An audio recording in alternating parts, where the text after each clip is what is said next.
A woman shouldn't laugh loud. A woman shouldn't be. A woman shouldn't be spectacular. A woman should not have a very strong personality. A woman. Is this patriarchal? You're saying that this is what it feels like in Syria. Yes, in Syria, being raised in a traditional Middle Eastern society. I don't think I think that it's really easy to compare ourselves to the past and say, hey, we're doing better, you shouldn't complain so much. But I still think that there are a lot of problems even today. I would like to say that it's not a Muslim thing. First of all, it's a patriarchal, it's a macho system that we attribute to Muslim, but that Christians will be as macho as Muslims. Yeah, I didn't mean to make that inference, but there are some things that we would look at in our women's studies class and we would say, look, women are doing that, not that bad. Look at white women's salaries in comparison to white men's salaries. And be like, yeah, actually, the difference isn't that big.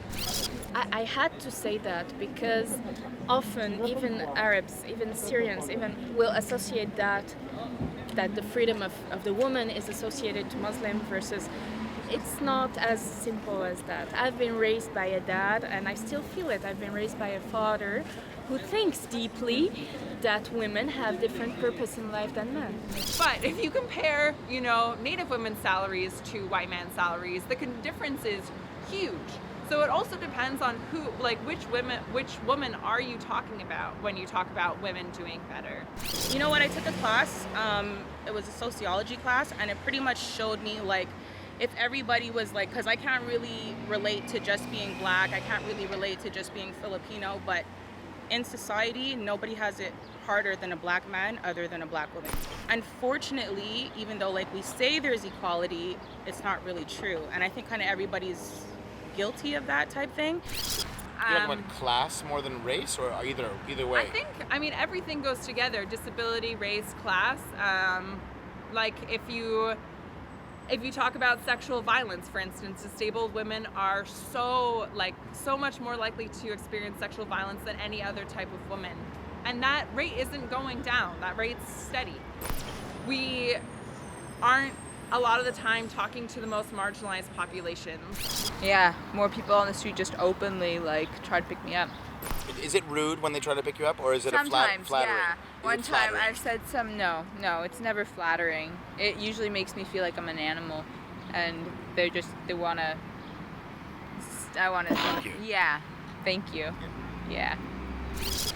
Changes have been made, laws have been passed, but when we talk about the day-to-day realities of what it means to be a woman, you still have a lot of the same things happening. Women getting called the B word for being too aggressive, or just seen as impolite when they're not being extremely friendly and extremely apologetic for making you have to do something or making you go out of your way. And so I think that those day-to-day things are still not changing, even though we can point to oh, this is a big change, that's a big change. With the day-to-day realities for a lot of people that are still have these repercussions of misogynist repercussions that happen.